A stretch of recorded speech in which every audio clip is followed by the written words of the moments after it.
Hey guys, it's Bro You Whack, and whenever it comes to an Overwatch team composition, that's usually always the first thing to get blamed or praised for you winning or losing a game. You have a good team composition, you win a game, well, you had a good even team composition. You lose a game, you had 5 DPS, well, it's because our team composition was so trash. We all get it, okay? The perfect team composition is what we all dream of. This could either be a 2-2-2 team comp, or maybe just 3 tanks, 2 healers, or just something that has been proven over and over again to work to win you games. Now, while we would all like to have that even team composition while still being able to play a lot of the heroes that we know how to play, there's going to be some competitive games where there's going to be team composition laid out that just doesn't even make sense. And I know a lot of people are typing in the comments, oh, that's every single game for me. All right, chill, okay? I'm sure that's only 80% of your game. But the whole reason why I'm bringing you this video is because when you're in those moments, I want you guys to remember that there's only one team composition that truly matters. And I'm naming this team composition the only team composition that really matters, team composition.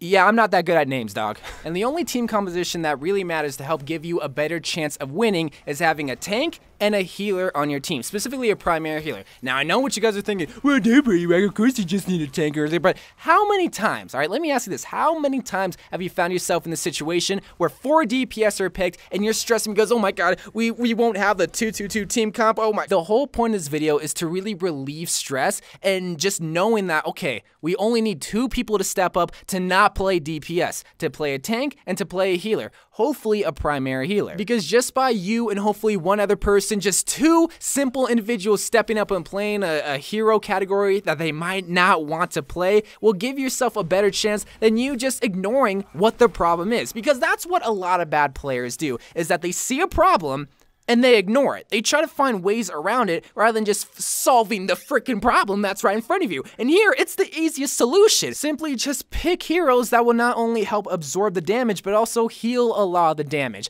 All this might be like a, well, dobra, you whack, but again, I make so many videos talking about the perfect team comp, or the off-meta team comp, or just the triple tank team comp, and I feel like a lot of people think that you always have to have those team comps. Now, does that make those videos irrelevant? No, because those team compositions are proven over and over again to work more than the only team composition that really matters, team composition. And I already know there's gonna be comments type below saying, oh, but bro, you whack, I'm already helping the team out. I'm already flexing on the heroes that the team needs, and my team still sucks. They're not helping me out. Well, from the sounds of it, it sounds like you're constantly flexing, and you're probably losing a lot of your games. What you don't want to be is a flexible player rather than a versatile player, because there's a big difference between the two. Being a flexible player means that you're playing heroes that you're not necessarily good with, where a versatile player is able to take his talents, take his skills from one category of heroes to another category, from DPS to tanks to healers back to tanks. That means he's a viable asset to the team.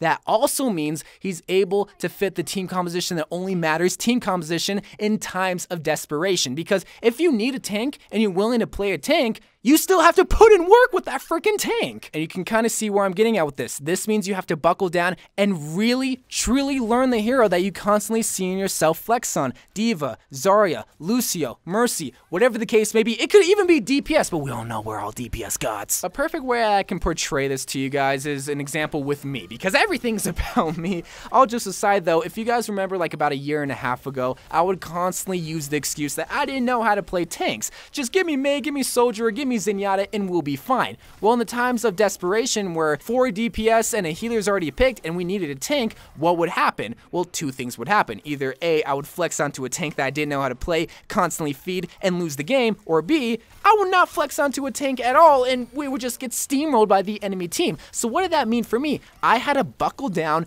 and learn a tank. This is the same exact situation that I know so many of you guys fall into, and you're blaming your team for not flexing onto what the team needs, where you're not able to fill that role. So when I was put in that situation, what did I do? Well, I finally learned how to play a tank, which was Diva. Was Diva the greatest tank to learn at the time? Probably not, but it was still a tank nonetheless that when we needed a tank desperately, I know how to semi-play Diva to the point where we can get by. I wouldn't be the greatest Diva, but at least now we have this big 600 HP hero to not only give our healers ultimate charge, but also absorb a lot of the damage. But then another obstacle came my way where we desperately needed a shield shield tank. Who would step up? Not me, because I only know how to play D.Va. Sorry guys, I don't really know how to play Reinhardt, so hopefully we can just get by, and then we would get bodied because there'd be so much damage, or maybe a Widow was just sniping. You know, we desperately needed a shield tank. So still to this day, I do not know how to play Rein, but I don't necessarily need to know how to play Rein because I learned how to play Orisa. So now anytime we needed like an off tank, I could play D.Va. Any single time we needed a shield tank,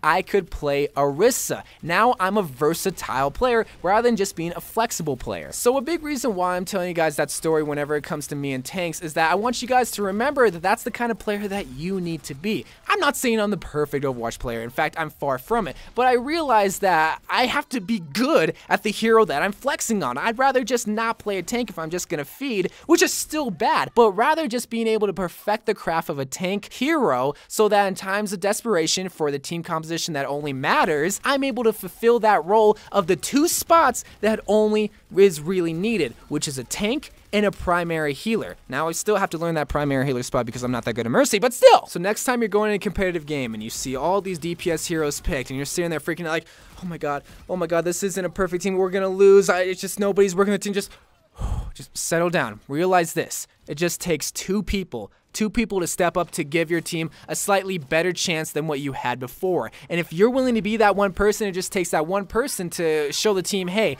I'm willing to help the team out. Are you guys willing to too? Because soon, maybe one other person will realize, okay, we need a primary healer, okay, we need a tank, and they'll step up too. And that's about all I have to say on that topic. This video was more or less just to help you remember that, yes, a 2-2-2 or a triple tank or two healers are compositions that you should strive for, but you don't always need it, and you shouldn't stress for it if you don't have it right in front of you, rather than just knowing that you just need two people to step up to take the tank spot and healer spots. And that's all you really need to give yourself a better chance of winning. So I love you guys. Thank you guys for watching. More Overwatch videos to come, and bye.